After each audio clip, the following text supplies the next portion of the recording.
The Darkest Minds is a young adult novel adaptation movie. This movie is trash. Let's begin with that. This movie is really bad. I remember seeing a trailer for it last year.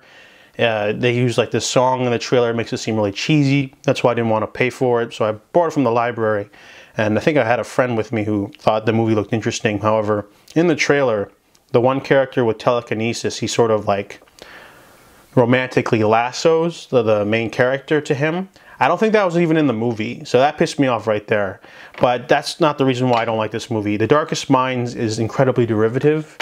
It's badly paced. It has no emotion. It has very little character development.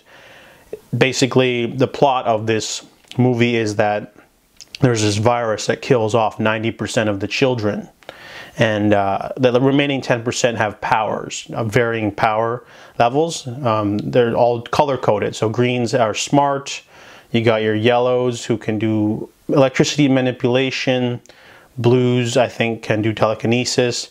And then as you get closer to red and orange, they're the more dangerous kinds. So the main character is an orange. Ruby, when she is a child, she accidentally erases her mom's memories. So the government gets called, she gets taken away. She's able to trick the doctor into pretending to be a green so that she can survive, because greens and reds get immediately killed. No, not greens and reds. Oranges and reds get immediately killed. So she's been living at this camp for so long and pretending to be a green. However, a sympathetic doctor helps her escape because they suspect that she is a orange.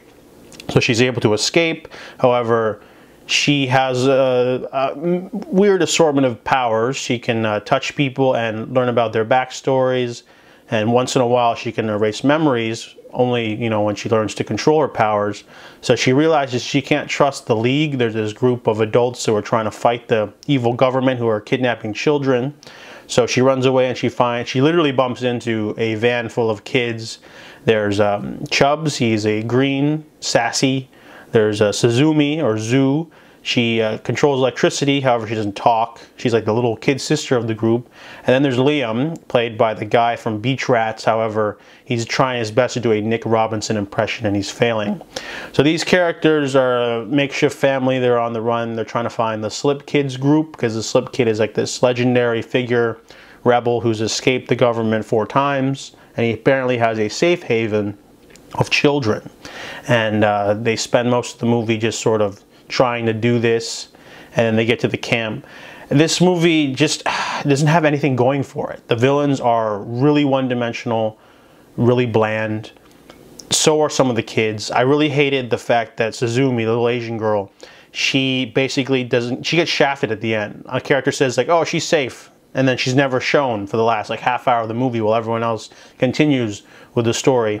There's just, everything's half-baked from the main story to the romance between Liam and Ruby. I'm pretty sure the book probably goes into way more detail and more, you know, but this is the movie version. The only thing I can say I liked about this movie was there's this bounty hunter lady who's a real threat to them. She's a tracer. She like goes after kids that are missing.